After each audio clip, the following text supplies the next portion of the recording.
Hey guys, Ronnie Chavez here, and today is the day that I bring you the backflip tutorial. Now I know you guys have been requesting this tutorial for a long time. It's taken me a while to get to because I know there's a lot of awesome backflip tutorials out there, but also this move is very dangerous, and so I just wanted to make sure in my own tutorial that I hit all the points right and that I make sure when you guys go out to learn this trick that you're as safe as possible, because I don't want to be held accountable for kids going out and trying crazy tricks and breaking their necks, because that's not what it's all about. Everything is about learning how to do it safely and progressively. So to start off learning the backflip, the things I strongly suggest that you have before you begin so that you can learn it safely is, first, have a friend with you. Whether they're just there to watch you in case you do get hurt, or they can be very helpful as far as helping spot you. I'll teach you later how you can spot a friend when doing a backflip, and also just having support always helps. Second, make sure you are in a safe environment. So the ideal place to be would be a gymnastics gym where you can learn onto pads or even a foam pit. That makes it really easy learning this trick. But I know that isn't an option for all of you, so just make sure you can do whatever you can to have a softer landing environment.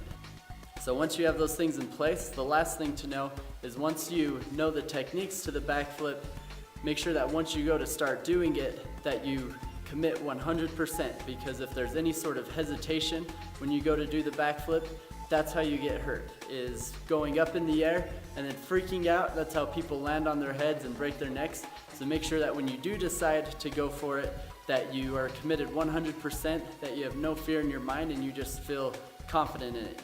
Otherwise, it's going to be riskier and bad things can happen. Alright, so before you actually start trying the backflip, I want you to become very familiar with the technique in the backflip. So it all starts in the feet, in the jump. It's really important in the backflip that you jump up. You're not jumping backwards, unless you're doing it off of a ledge or something, then you're slightly jumping backwards, but you want to be jumping straight up as much as possible. And in the jump, you want to make sure you're jumping from your toes. You will bend your knees a little bit as you jump, but you want to make sure it's an explosive jump. It's not a slow kind of like boring jump. It's a fast, explosive jump. You're going to be throwing your body up as fast as you can. You also want to make sure you aren't crouched too low when you go into the jump, because that's actually going to make it harder to get higher. You barely just want to bend your knees a little bit, and then as you jump, you want to keep your chest up, because that's what's going to keep you up high in the air when you start your rotation. So next are the arms. So as you're jumping, you're going to throw your arms back, and as you jump up, you're going to swing them up with you. By the time you reach the peak of your height in your jump is about when your arms are reaching the top of your head. This motion has a lot of G-force on your arms, and that's what's going to help throw you into your flip once you hit the peak of your height. So your arms hit here, and my feet are in the air, and then what's going to happen at this point, I'm going to tuck my knees into my chest and let them just keep going with the motion that I've already created. This up, and then this G-force of rotation, my knees will just naturally follow. So you want to make sure you jump up first, and then bring your knees to the chest. If you try and bring your knees too early, you won't get as much height. You'll jump and you'll just stay close to the ground. So I want you to practice this motion. You're going to jump, reach straight up as tall as you can, and then bring your knees up to your chest as you're rising to your peak. Okay, pretty simple exercise, and I want you to practice that multiple times before you attempt the backflip. Now the tuck of the knees, they're just going to be coming towards your chest, and I like to grab kind of just below my knees on my shins so that I can pull them in tight to make my tuck smaller so that I can rotate faster.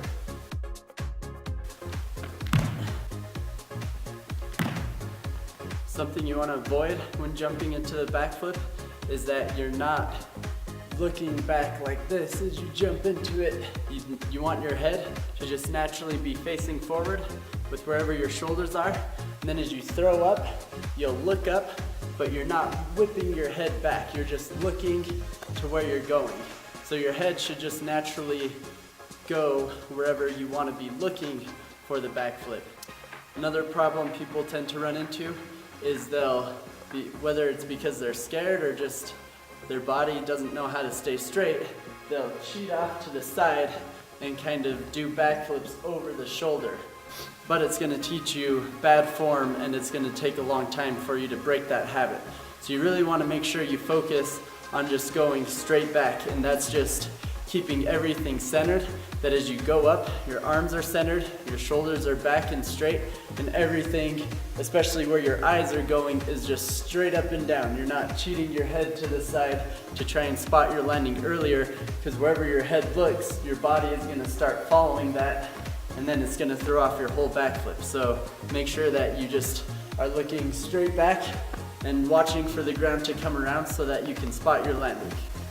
So watch as I crouch down, I begin to jump, whipping my arms up as I jump up, reaching my feet, keeping my chest up, and then as soon as my feet start leaving the ground, I'm going to then start bringing my knees up to my chest so that it's rotating me over. My arms grab my shins to help bring the tuck in tighter, and at that point, I'm just going to tuck it all the way around until I can see the ground and spot my landing. Because once you can see the ground and know where you are, then at that point, it's pretty easy to get around. The hard part is getting past that spot where you want to get around past your head, because your body naturally doesn't want to do that, and so you kind of have to force it to get there. But then once as you come around and can spot your landing, then you just open up and time it so that you land on your feet. So now when it comes to spotting on the backflip, if you can have a friend with you, then it'll help a lot being able to have a little bit less fear and trust that your friend can help flip you around. So when spotting, it's pretty simple. The person is going to stand next to where you're doing the backflip, and they're going to use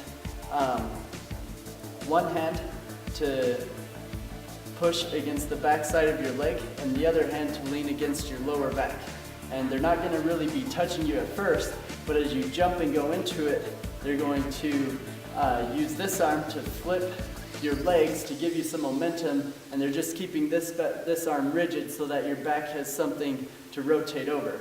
And you'll notice that this will help you get around a lot easier than if you're just doing it by yourself, and they can even kind of throw you if they feel like you're going to land on your head. So it can help prevent injury in that way, but you don't want to rely on them completely. It's still up to you to go through all the motions of the backflip, because if you still go up in the air and bail out, most likely they're not going to be strong enough to just be able to catch you and stop you from landing on your head. So you don't want to put that much trust in them. You still want to make sure that you're fully committed and that you're doing the proper technique before you attempt the backflip. You can also have a friend just help you on the basic jump technique for the backflip in case you're worried about falling backwards. So once you have the backflip down and you're ready to start learning the backflip off of height, I would recommend that you start with lower things to do the backflip off of first. So if you can already do it on flat ground, it's going to just get easier as you do it off higher objects, but again, it's going to become more dangerous because you're going to have more height. So if you mess up the backflip, then you can get a lot more injured from doing it. So make sure that you have the backflip down on flat ground first, and then you start working it on height. Now, I wouldn't recommend learning off something this high. I would start even lower than this. If you can find somewhere a ledge onto something soft, which is, maybe knee height would be a good level to start learning, because then there's more room to mess around with it. But basically what you're going to do is the same exact technique as the backflip on flat ground, but you're going to just spot it a little bit differently. So you're going to jump up, you're going to make sure you lean back just slightly so that you're jumping away from what you're jumping off of. On flat ground, you don't have to worry about that. You can land in the exact same spot. But on this, you don't want to be landing where you're jumping off of. So you just lean back slightly, not very much at all, just enough so that it throws you out just a little bit, so you're coming down far away enough from the ledge so that you're not going to face plant it or anything like that. And then finally, when you do it, just make sure that you still put as much technique into it as you would a flat ground backflip. Off height, people tend to lose form thinking, oh, I have plenty of height so I can, just throw it around and hope I make it around. That's not the case. Things can still go wrong. So make sure you still do the tuck and everything at first, And then as you get comfortable at that height, you can begin trying variations. Now with the tuck off of height, say I'm doing a tuck off of something this high, then I'm going to be opening up in the air a lot sooner so that I don't over-rotate and land flat on my back. So about a year ago, my dad actually started learning backflips, and he can do them now. So it's really cool that a 48-year-old can learn backflips because he'd never done them before and just started learning them at a gymnastics gym and then started doing them in his backyard. So if he can learn a backflip, I know you guys can. It just takes some practice and time and diligence in your training.